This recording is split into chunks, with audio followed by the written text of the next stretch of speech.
Editorial dictation start करते हैं 5 second बाद 100 वर्ड पर मिनट की स्पीड से।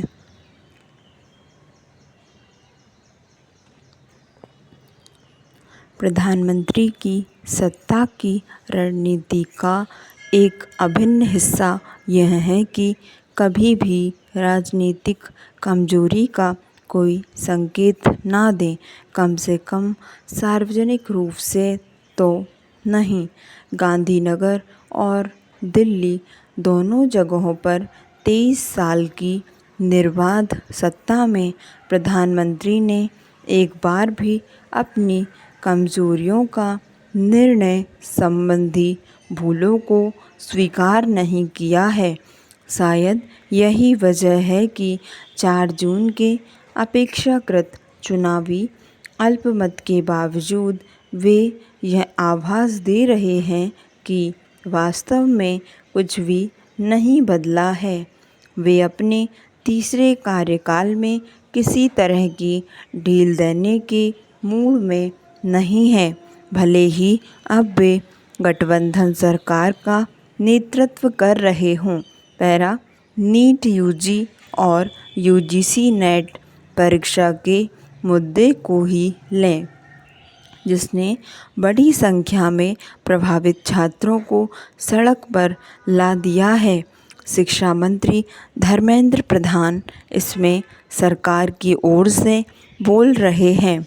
प्रधान पिछली सरकार में भी शिक्षा मंत्री थे, इसलिए वे ऐसा नहीं जता सकते कि यह सब उनके लिए कोई नया अनुभव है।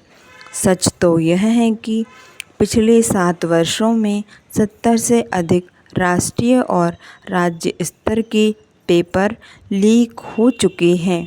अधिकारी इस समस्या से निपटने के लिए संघर्ष कर रहे हैं। मंत्री द्वारा शुरू में इनकार की मुद्रा में रहना, प्रदर्शनकारी छात्रों को दोषी ठहराना और अब फिर से इसे एक अपवाद के रूप में खारिज कर देना बताता है कि प्रधान शायद ओडिशा के पहले भाजपा मुख्यमंत्री बनना ज़्यादा पसंद करते, लेकिन अभी तो उन्हें गहरे संकट में फंसी परीक्षा प्रणाली की जिम्मेदारी उठानी होगी। सरकार के डिनायल मोड में रहने का एक और उदाहरण लीजिए। पिछले 13 महीनों से मणिपुर हिंसा के चक्र में फंसा हुआ है। इस अवधि में प्रधानमंत्री ने संकटग्रस्त राज्य का एक भी दौरा नहीं किया है। लंबे चुनाव अभियान के दौरान दर्जनों मीडिया इंटरव्यू में भी एक बार भी मणिपुर की स्थिति पर बात नहीं की गई, ना ही उनसे इस पर कोई सवाल पूछा गया।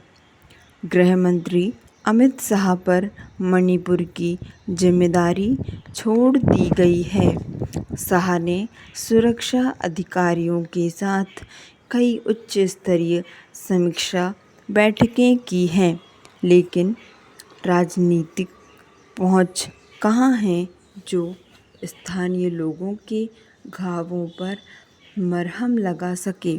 उधर कंचनजंगा एक्सप्रेस और एक मालगाड़ी के बीच आमने सामने की टक्कर ने एक बार फिर रेल सुरक्षा प्रणाली में खामियों को उजागर किया है। बहुप्रतीक्षित कवच प्रणाली देश के विशाल रेल नेटवर्क के एक हिस्से को ही कवर करती है। रेल मंत्री अश्विनी वैष्णव के पास रेलवे और सूचना प्रौद्योगिकी के अलावा सूचना और प्रसारण मंत्रालय भी है। विडंबना यह है कि दुखद दुर्घटना के दिन मल्टीटास्किंग मंत्री को महत्वपूर्ण महाराष्ट्र चुनावों के सह प्रभारी होने की अतिरिक्त जिम्मेदारी भी दी गई थी। क्या देश के पास पूर्णकालिक रेल मंत्री नहीं होना चाहिए? अगर हर नई वंदे भारत एक्सप्रेस को हरी झंडी दिखाने के साथ श्रेय लिया जाता है, तो जब चीज़ें योजना के अनुसार नहीं होंगी तो कौन जिम्मेदारी लेगा। इससे पहले पूर्ण बहुमत ने सरकार को एक तरफा कार्रवाई करने की सुविधा दी थी, लेकिन 2024 के चुनावों ने दिखा दिया है कि नैरेटिव निर्माण अब सरकार का एकाधिकार नहीं रह गया है। विपक्ष के पास भी अब एक प्रभावी आवाज़ है और वह भी कभी कभी एजेंडा तय कर सकता है। स्टॉप। धन्यवाद। आपको डिक्टेशन पसंद आई हो तो लाइक और सब्सक्राइब करना ना भूलें।